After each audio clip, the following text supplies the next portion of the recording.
Hi అండి, అందరికీ నమస్కారం అండి. ఈరోజు నేను తోటకూర మామిడికాయ పప్పు చూపిస్తున్నానండి. నేను చేసే పద్ధతిలో చూపిస్తానండి. రండి. కందిపప్పు బాగా 4-5 సార్లు కడుక్కొని స్టవ్ మీద పెట్టుకున్నానండి. ఒక పావు గంట నానబెట్టుకున్నానండి. నానబెట్టుకొని పప్పు వేసాను పొయ్యి మీద, పసుపు వేసి పొయ్యి మీద పెట్టానండి.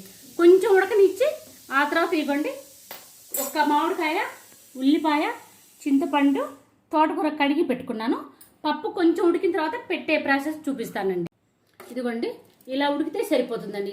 మరి మెత్తగా ఉడకక్కర్లేదండి, ఇలా ఉడికితే సరిపోతుంది. పప్పు సగం ఉడికిందండి. ఇది కొయ్య తోటకూర అండి. ఇది కొయ్య తోటకూర, పెరుగు తోటకూర కదండి. నేను ఎక్కువ కొయ్య తోటకూర వాడతానండి. ఇది మంచి రుచి ఉంటుందండి పప్పు. కొయ్య తోటకూర పెట్టి ఒక కట్టండి, ఒక పెద్ద కట్టే అది తుంపి పెట్టుకున్నానండి. బాగా నీట్గా కడిగి పెట్టేసుకున్నా. ఇదిగోండి ఒక ఉల్లిపాయ, చింతపండు కొంచెం పెట్టాలండి, చింతపండు పెడతాను. మామిడికాయ ఒక మామిడికాయ అండి.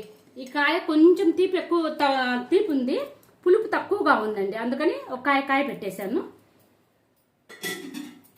కారం అండి, రుచికి తగ్గట్టు కారం అండి, ఎండు కారం. నేను చిన్న స్పూన్ అండి, ఇది 3 స్పూన్లు అదిగండి అట్లా పెట్టేసి 4 స్పూన్లు, చిన్న స్పూన్ అండి. స్పూన్తో ఉప్పు కారాలు ఎవరి టేస్ట్ తగ్గట్టు వాళ్ళు పెట్టుకోండి. ఉప్పు అండి, రుచికి తగ్గట్టు ఉప్పు. ఇప్పుడు ఇది మెత్తగా ఉడకనిద్దామండి. ఉడికిన తర్వాత ఎనిపుకుందాం. ఇదిగోండి 10 నిమిషాల్లో తోటకూర మామిడికాయ ఉడికిపోయిందండి. బాగా మెత్తగా ఉడికిపోయింది.